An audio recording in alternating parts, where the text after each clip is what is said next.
What's going on, boxing fans? This is Black Vengeance 28. Um, it's a little earlier in the morning from the fight. Uh, I've had some time to digress, go back over in my head, fight, and I was a little excited in my last video, and I was excited for a couple reasons. I was excited, one, because as a real boxing fan, fan of the sweet science. Um, Boxing has been kind of hard to watch. With all these decisions that have been passed down from judges, all these shady dealings in boxing. For a real boxing fan, for somebody been watching the sport since I was damn near like 6 years old, it hasn't been a pretty sight to see. So when I see, one, what I feel like a beginning of a change, a swing, a momentum swing into legitimate fighters, it makes me happy. It makes me excited. But now that I done said that, I want to answer a couple people's questions who I'm seeing in my comment box on my video, my post-fight video last night. And somebody asked me, well, how is Amir Khan a bum? And then I noticed somebody also wrote Prince Nassim wasn't overrated. Okay, well let me break this down. There is a reason fighters are protected. There are reasons that why fighters handpick opponents and they cherry pick them. Okay, because I believe that you guys have seen from real boxing fans many of our videos where we talk about, protected fighters and the reason why they will never fight legitimate fighters. Legitimate punchers, combination punchers, legitimate guys with chins, and legitimate guys with actual defense. They will never. This is why. Okay. Now, I've been saying it for a long time that at the top of that list is Manny Pacquiao. He is at the top of that list of a guy who, picked opponents, weight drained them, and basically took advantage of certain situations to win fights. All right. So in my eyes, when I call a fighter a bum, I'm not sitting there saying legitimately that he didn't work hard to become a professional or anything like that. What I'm saying is that what makes a bum is the fact that if you're boasting about being the very best in the world, right, and you're boasting about how you're a more superior boxer or fighter, your skills have far surpassed that of some all-time greats. Well, you should be beating what you've been C-level fighters with ease. You know, we can look at for instance, we can look at Nonito Donaire as another one, a protected bum. And I'm gonna sit there and say again, me calling him a bum is not sitting up there giving him props for being a professional. I'm saying in my eyes, that Nonito Donaire, if he steps in the ring with a fighter like Rigondeaux, he's going to get knocked the fuck out. Because Rigondeaux is a legitimate combination puncher, precise puncher, great defense, paces himself because Rigondeaux is an actual student of the sweet science. He's not a wild slugger who's looking for one punch. That's why when you compare Rigondeaux to Donaire, Donaire is a bum. Let's move on to Chavez Jr. I've been saying it from the beginning. Chavez Jr. is a bum. When he steps into the ring with a legitimate guy who has a chin, lateral movement, combination punching, the ability to sit there and take and give out exactly what's being dished out to him, Chavez Jr. will go down. And that, mark my words, is coming in a couple months. And I know a lot of people been sleeping on Sergio Martinez like they slept on Danny Garcia. But mark my words, Sergio is going to put him on his back. Chavez Jr.'s neck is going to look like when Alexis Arguello hit Aaron Pryor with a straight shot, and his head went all the way touched the back of his back. That's exactly what's going to happen with Chavez Jr. Mark my words. And then you have to look at who these guys fight to call themselves the best. And this is why I call them bums. Now, to answer this Amir Khan, see, this is what I want to sit here and say first off. Amir Khan, there's nowhere for you to go, man. There's nowhere for you to go. Amir Khan fans, just be quiet, because the more you open your mouth, the more you sound stupid. You know, I mean, it's repetitive bullshit. Now, this is why Khan's a bum, okay? A lot of people like to give Khan credit for the fight against Zab Judah. Really? Well, Zab Judah, let's take a look at Zab Judah. Was he really a threat? Zab Judah is an on-again, off-again opponent. He's not a consistent, high-level fighter.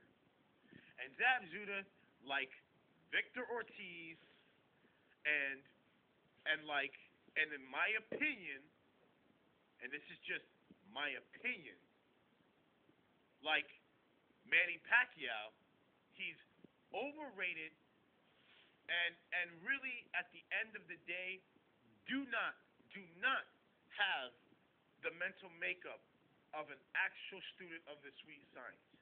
You break them down, you take away the tools, they do not know how to adjust, and they get fucked up.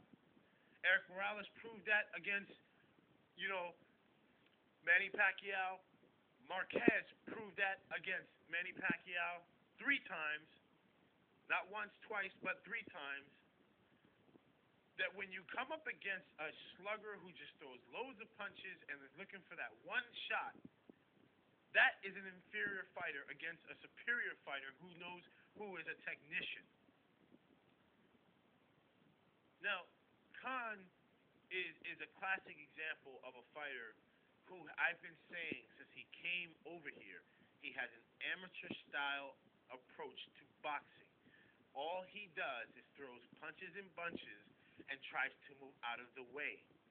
That is not a professional style of boxing.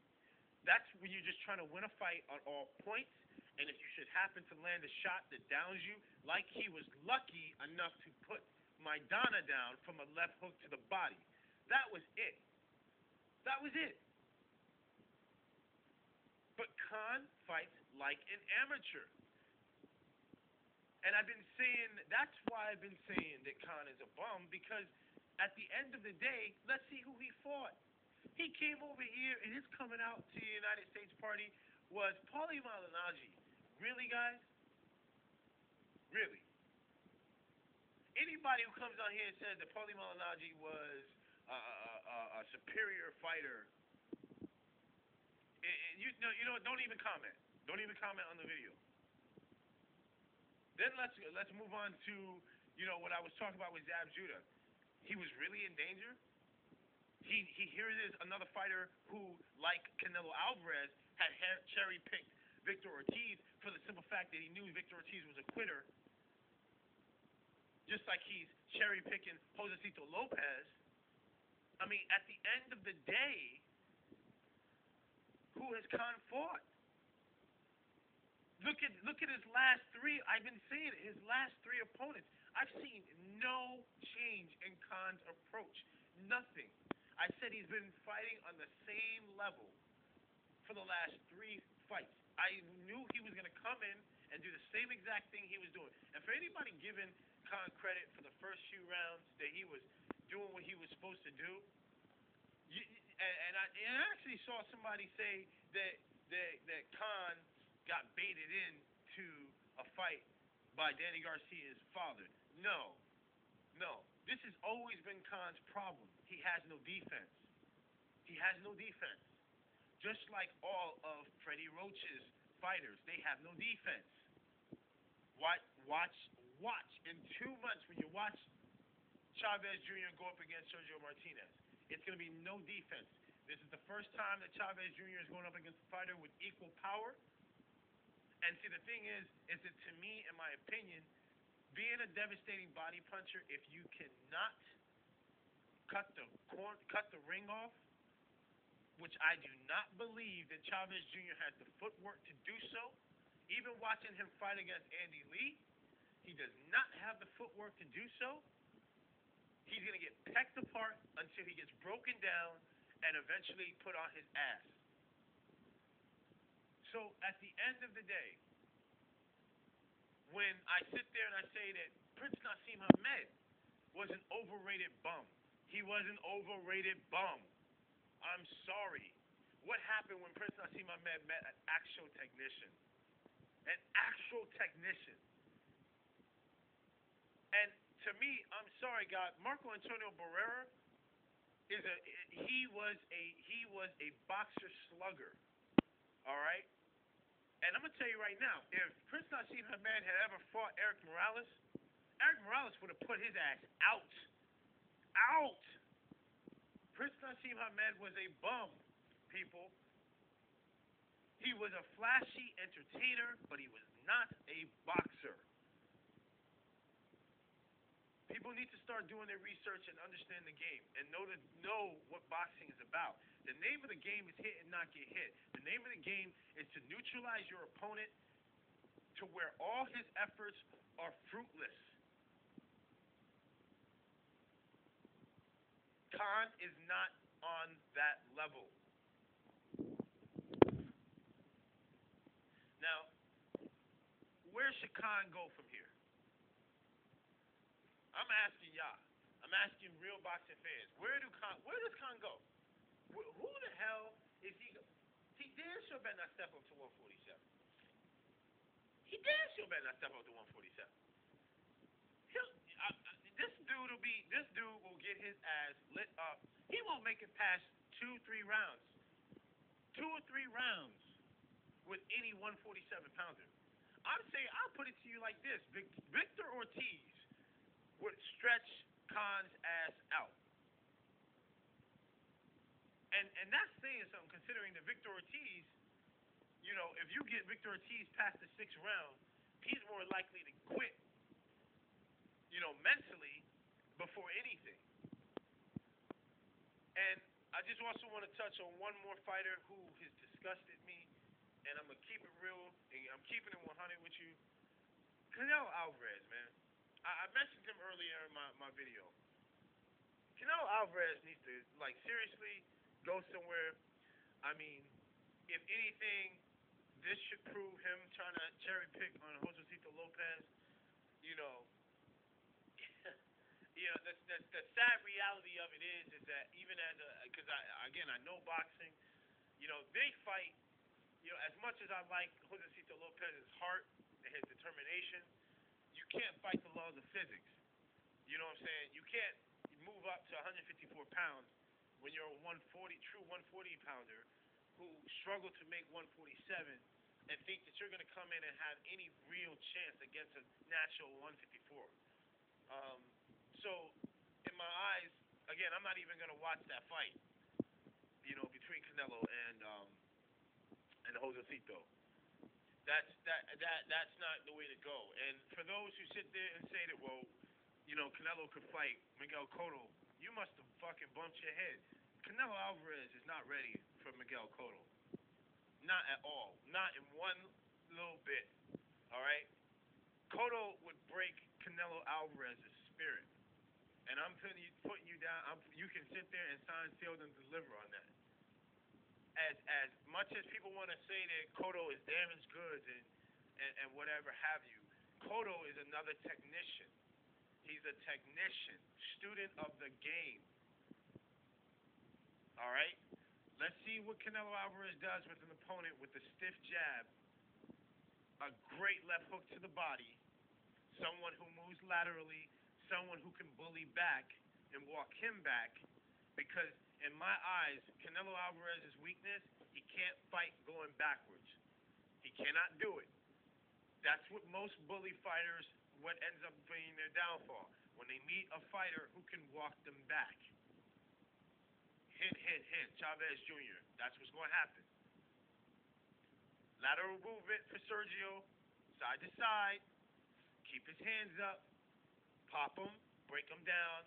As soon as he sees Chavez Jr. has nothing left, with combinations that Sergio will throw, he will eventually stretch Chavez Jr.'s ass and then put him on the canvas.